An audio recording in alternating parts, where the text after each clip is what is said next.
Think I'm going to set this on your butt? Hey, sniff. That's a tomato. You like tomatoes. Good morning, everybody, and welcome to the Voodoo Garden. My name is Ray. This is Crackhead, also known as Rascal. We will be your host. Hey, can I scratch your ear? Maybe just a little bit? Kind of like that, don't you? Anyway, I wanted to do one final episode for 2014 because next week is 2015 and we're going to start off a whole new year with a whole new adventure in the Voodoo Garden. And I wanted to wrap up by showing you a couple things that I got started in the Voodoo Garden. Hey, you can't escape. Hey, no, there's no escape from the Voodoo Garden. I'm sorry. You need to sit your butt down and accept it. Yeah, you're stuck here. I feel like we're in the Twilight Zone. No, you can't get out. No, not until I'm done filming, okay? Why don't you go sniff something? Find a mouse or something. But anyway, I wanted to show you a few things that I started growing because there's a lot of new stuff going on in the Voodoo Garden. There's always something new going on in the Voodoo Garden. And I wanted to address one comment that I get more than anything, before I go on with anything else, is that a lot of people will watch a Voodoo Garden episode and they see all the good stuff going on in here, and the first thing that they say and they think is that it's so perfect in here. It's so beautiful, it's so green, everything goes really well. And I think that might give people the wrong impression of what the Voodoo Garden is. The Voodoo Garden is not a testament to how well I do things. The Voodoo Garden is nothing more than a laboratory or a laboratory for trying new and different things. It's my experiments. It's my experiments in growing, and it's a constant, ongoing, ever-changing, dynamic thing. So there really is not, like, you'll see some plants one day, you won't see them the next day because they didn't quite work out. You'll see some things that are going okay and all of a sudden they go nuts. That's because they worked out a little bit better. And I try to take everything that I learn and incorporate it into what I'm teaching you here in the Voodoo Garden, if I try to teach anything. And what I'm trying to teach is to be fearless and to also try new things. And that's what I'm always doing here in the Voodoo Garden. So I wanted to make that clear, okay? Let's get that right out in the open right here. There is nothing perfect going on in the Voodoo Garden. Nothing here is growing exactly perfect. There's always something going on. Half of my Voodoo Garden is an intensive care ward. Part of it's a funeral home, and part of it is a showcase. So I have a whole lot of things going on in here. And I wanted to make that clear because some people may get a little discouraged if they see somebody trying to teach them something, and that person seems to have everything going for them. And then when you try it, sometimes you don't get the results that I have, and you're thinking, well, Ray can do it, why can't I do it? I must be doing something wrong. Well, that is where you're wrong. You're not doing anything wrong.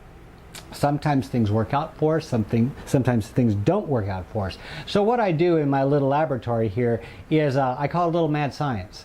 And what the mad science is, I'm trying new things, and I don't do things exactly by the book because it seems kind of boring, you know? Everything that we're taught in books and on TV and in school, sometimes those things work, but a lot of times they're just so old-fashioned and have never been questioned that I'm the one who questions them, and I try new things. Now, there is a seed. I want to show you something. Hold on right here. You hold on right there too. You're not going anywhere. Remember these? Sniff that. Yeah, you remember that. That smells like Lincoln, Nebraska, doesn't it? These are called tamarind. And I'm going to put the name right up here. Tamarind. And, or as it's called in this grocery store, tamarindo. Tamarindo entero. And tamarindo is nothing more than a tamarind in Spanish. And a tamarind is a seed pod. It's a big seed pod. And I'll show you what these look like. They're actually pretty cool. It looks like, if you watch South Park, it looks like Mr. Hanky. And if you don't know what Mr. Hanky is, I'm not going to tell you because this is a family-friendly show.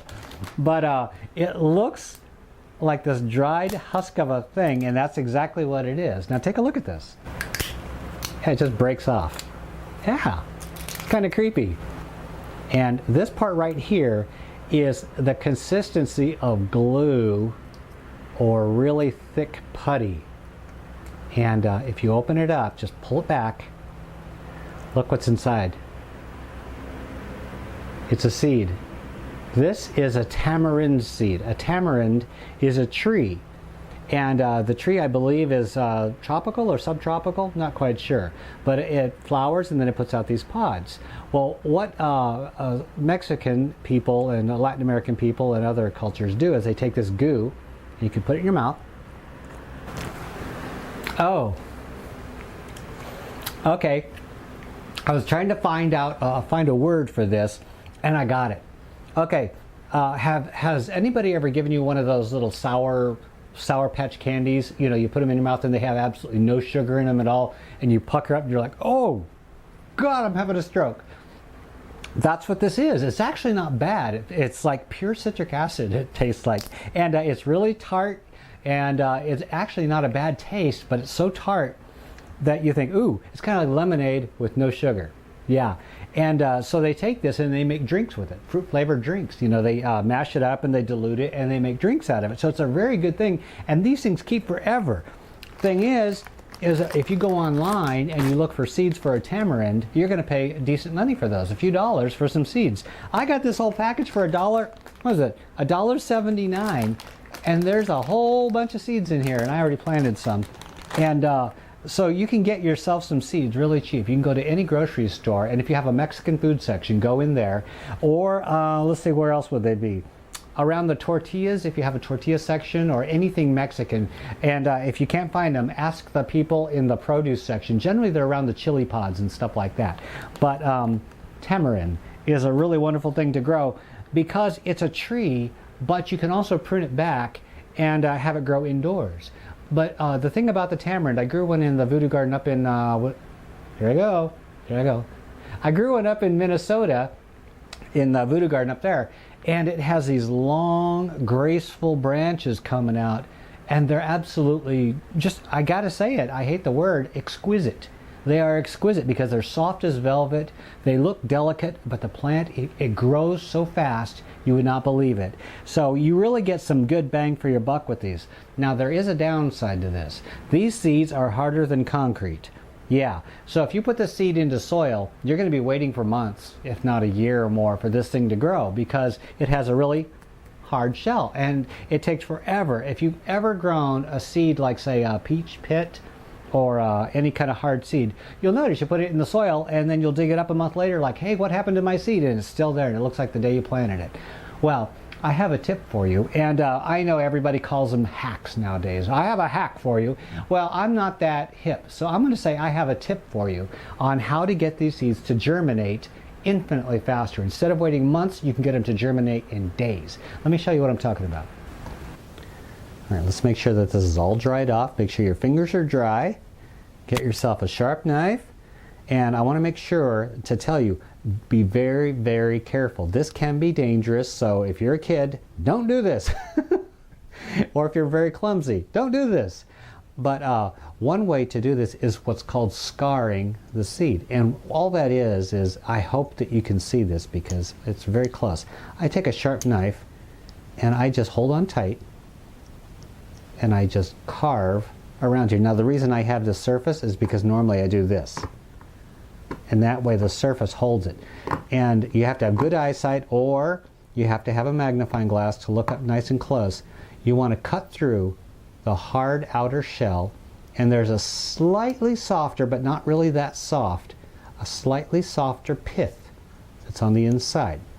And the reason that I'm cutting through this is because the outside of the shell is waterproof.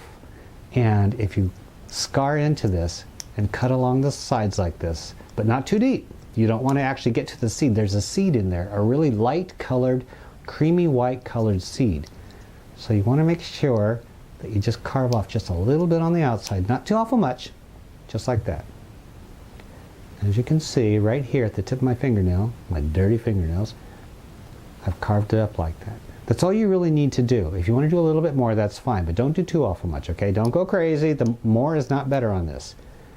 And what that will do is that opens up the side of the seed and water can penetrate in there, and this stuff that's inside the hard shiny shell, that will soften up like a hard sponge. It will eventually soften up and spread the water throughout the whole seed on the inside, moisten the creamy colored seed. The seed will expand as it comes alive and grows, and eventually it will split this outer shell and start coming out.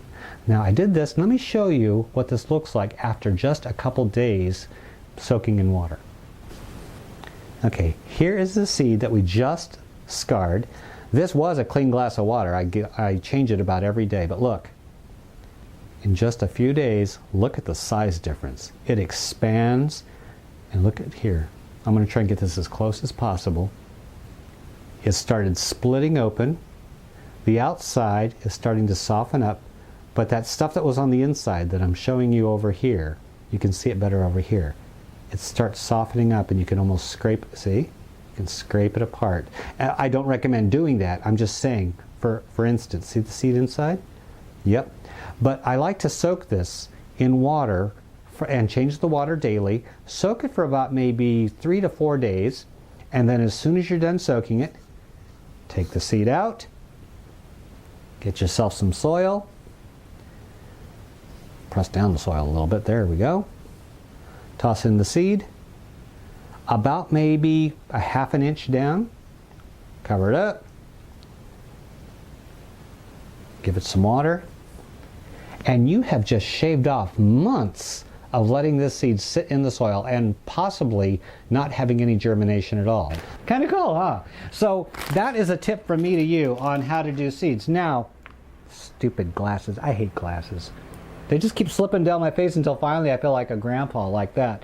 But you could also, if you have a pair of pliers or vice grips, gently take a peach pit or an apricot pit and gently squeeze those. You take the seed and you just put the pliers around it and you gently squeeze it till you hear it crack, and then you turn it half again and crack it again, and then open it up, and you're going to find a seed inside of there. Now, some seeds need to be refrigerated, which means stratified. And stratified just means you have to simulate a winter's period, because the seed somehow knows that it's been through a winter time so that it knows to germinate in the spring. No problem. All you have to do is toss it in a baggie, zip it shut, throw it in your fridge, leave it there for about a month or two, and then take it out and plant it, and bah, you got it. It's just that simple. So if you're going to be doing peach pits and stuff, you might want to stratify them first, but then you can take them, crack them open, plant the seed, and you're going to get that thing to germinate in a matter of a week. And if you've ever tried to germinate those seeds, you know sometimes it can take a lifetime to get those seeds to germinate. So there's a tip from me to you. Crack the outer shell. How do you know which seeds have outer shells? I have no idea. Like I said, it's all mad science here, and I've cracked a lot of seeds and I found out, oops, they don't that wasn't an outer shell, I just broke the seed. So I know that tamarinds do, I know that dwarf tamarinds do, I know that apricots, peaches, a few other things have outer shells like that, and you can crack those open or you can scar them like I showed you, and you can get them to germinate a lot faster. Now I have some plants that I'm growing in the voodoo garden that are a little bit different, and you're going to be seeing these in 2015. I want to give you a heads up before I show anybody else in a future episode what I'm going to be doing with these. I just want to show you what I'm growing, and then we'll go into why I'm doing what I'm doing, because if you see some of these plants, they really don't make a whole lot of sense. Take a look at what I'm talking about. Let me show you the first one. Okay, it's time to guess that plant. Can you guess what this is? Take a good long look. Time's up. This is a zucchini. Yes, and a zucchini differs from a regular squash because a zucchini grows in a clump. The leaves come out of the central part of it. Let me hold the camera with one hand, not shake it. The leaves will all come out of the center for its entire life, and it's a beautiful plant, whereas squash vines will just travel along. And I'm going to grow a zucchini indoors. This is not destined to be grown outdoors. This is going to be grown during the winter here in the voodoo garden. And you may ask yourself, hey self, why is Ray going to grow a zucchini in the voodoo garden? Well, because I can. I don't know, I've just never grown one indoors, and I thought, why not? I figure if it can grow outdoors, if I give it enough light indoors, why not grow it indoors? So I'm going to see if it can actually grow indoors just for the heck of it. That way you'll know in advance before you ever try, can it be done? Now I mentioned squash vines, and this one is called an apple gourd. An apple gourd is a unique plant. I found this on a website that sells tropical seeds, and an apple gourd is amazing.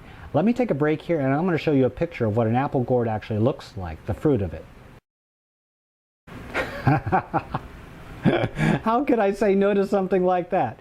It's a novelty, and I'm hoping it'll grow inside. If it doesn't, I have extra seeds, and I'm going to try and grow it outdoors. I believe it was the last episode I showed you that I harvested the bean off of this. Remember, we took the beans off of this and I showed you the dried beans. Now look at this. Let me lift this up. Look at this. You take one bean off and look what the darn thing does. I have flowers. These are bean flowers, by the way. Yes. All kinds of bean flowers all the way down this thing. It went absolutely crazy. And let me show you what the tip of it looks like. See? See that little thing? Yep, we are going to have a whole crop of beans. Can you imagine what this thing would do if it was outside? If it can do this in the voodoo garden, I can just imagine how nuts this thing would be outside. Maybe I'll take one of these seeds and plant it outside and see what it does. That would be interesting. Yeah, pardon my mess. I've been transplanting all morning. I have a Tommy Toe tomato. This was from seeds sent to me by a friend, and she really wanted me to grow Tommy Toe tomatoes, and I really wasn't prepared to do it, but then I thought about it, and the more I read up on it, the more I wanted to grow it. So I am going to grow a Tommy Toe tomato indoors, and then when spring gets here, I'm going to take this outside. So take a look at it now, and then we're going to do some updates as this thing gets bigger, and I show you how I prune it and prep it to be a really nice, decent, stocky, prepared plant for outdoor growing. I like to get the biggest start I can on my outdoor plants. So yes, in December, I'm planting my tomato plants for next year. It may seem a little bit early, but there's a method to my supposed madness. These really don't look like much either, but these will get huge. These will get taller than me. These are Shirazi tobacco. I've grown these for a couple years, and I took a break for about a year, but I'm going to grow them again. These are nature's flypaper. If you've ever had white flies or aphids or any other kind of little tiny insects in your grow room, guess what? This attracts them like a magnet and they stick to it like flypaper. Insanely amazing. And plus, I think it might be poisonous to insects because we use nicotine sulfate to kill insects. And I assume that when these insects are biting on this plant, they get a lethal dose of nastiness and they die. Not quite sure, but I do know that it works. And this is what happens when you sprout your bean sprouts in soil instead of a sprouter. I just thought I'd give it a shot. And remember I showed you how I do bean sprouts in a sprouter? They were delicious. I used them all up. And then I was going to do some more, and I thought, what would happen if I tossed them in soil? And this is what happens. You get a whole lot of good leafy greens, and you know, you can pick these and rinse off the root and just toss the whole thing in your mouth, or snip the root off if you don't want that. But these will have a heck of a lot more nutrition than regular bean sprouts, and they grow so fast.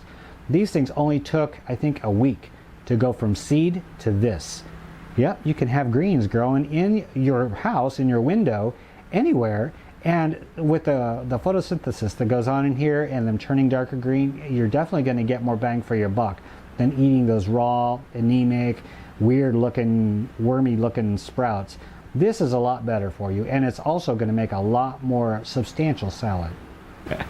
Well, that's just a little preview of what's going on here in the Voodoo Garden. I hope you enjoyed it, and I will see you next year, yes, 2015, for an all-new adventure in the Voodoo Garden. It's always going to be fun. It's always going to be something different, and as long as you're here, I think we're all going to have a great time. Thank you, everybody, for a fantastic 2014, and 2015 is going to be even better. This is Ray Rascal and my fuzzy little bean bush. Have a great day, everybody. We're out of here.